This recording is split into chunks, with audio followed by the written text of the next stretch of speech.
और गर्म दोपहर थी। एक बूढ़ा आदमी फटे हुए कुर्ते और फीकी धोती में गरम गरम कुरकुरी कचौरियां तल रहा था। तभी एक छोटा लड़का बोला, बाबा, मुझे 2 कचौरियां दे दो प्लीज। मुझे बहुत भूख लगी है। मैं कल पैसे दे दूं। बाबा मुस्कुराकर बोले, हाँ हाँ बेटा, ले लो, पहले खा लो। मुझे पता है तुम्हें भूख लगी होगी। लड़का बोला, ओह बाबा। बबलू खुश होकर कचौरियां लेता है और पास की बेंच पर बैठकर खाने लगता है। रामलाल अक्सर ऐसे ही गरीब और भूखे बच्चों को मुफ्त में खाना खिला देता था। वह स्टेशन के पास एक छोटी सी झोपड़ी में अपनी पत्नी के साथ रहता था। तभी एक महिला आती है और कहती है, बाबा। रामलाल बोले, जरूर बेटी, अभी देता हूँ।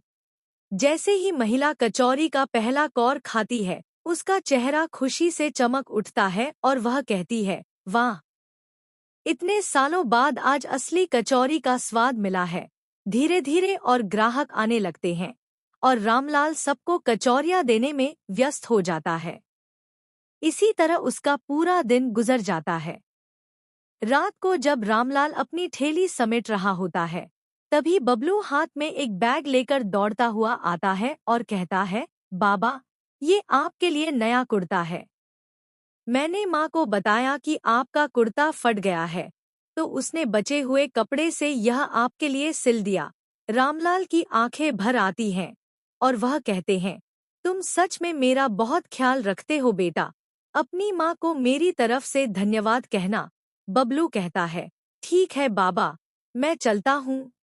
अगले दिन रामलाल बबलू की माँ द्वारा सिला हुआ नया कुर्ता पहनकर स्टेशन आता है, लेकिन उस दिन बबलू स्टेशन पर नहीं आता। 2-3 दिन बीत जाते हैं, फिर भी बबलू कहीं दिखाई नहीं देता। एक रात रामलाल अपनी पत्नी से कहता है, मुझे समझ नहीं आ रहा कि बबलू इन दिनों कचौरियां खाने क्यों नहीं आ रहा। मुझे बहुत चिंता हो रही है।